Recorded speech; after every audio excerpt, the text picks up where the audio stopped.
Tina just say yakum doma ahemfo no mienu doma akusi anyway na asantefo nso akum ye fa ne so biri yeboa na doma afo de ne de instead so mbe ente sa asante de no a wutini da baabi ne de akoka odwira bosom no ho na da bi egu nsa ewo so wo no mu de ye akonwa ti akonwa ne baabi ohene ne nan ne sisi te sa baabi amenan sisi eho na skull no wo ti sa doma ahene tena sisi a na chese watena asante tiriso ono na adwen no eno no nti definitely na be ya asantefo ne ya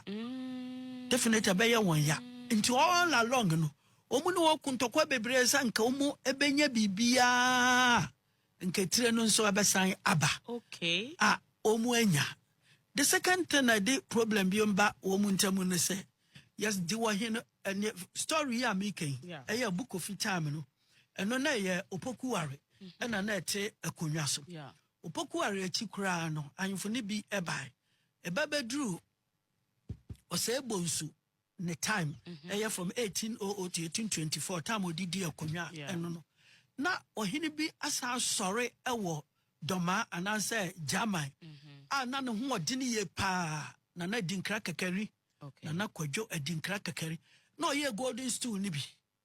oye wie na santefo no to ne nkra se sane wa wunim no enye sa ade we ye mienu nti ye nkra na ye je ayibu no indeed techimanfo sese no mo golden stool na santefo fa the moment say no kra o mo fa wie a ye nkipu e so mbubu ko there must not be two golden stools on earth onfa no chinyo ka kire asante mine o say tutu no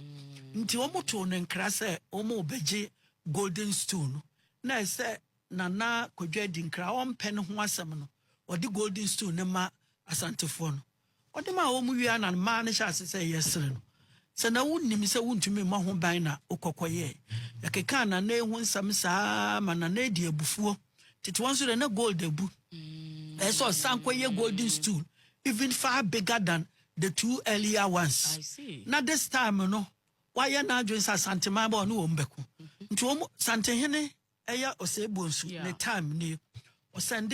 messengers this time de na ni abrepa okunkumu na chese why crowd so beko ntokwa nti omo de kokasie bi de tetare so the battle of the Tane River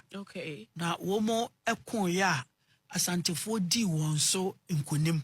yesi ne nti asantema asante tumi di won so nkonim because of superior weapons na santene coastal tribes no etredi pa ni abrofo no nti no omo weapon rido ewe eyeje ewo soro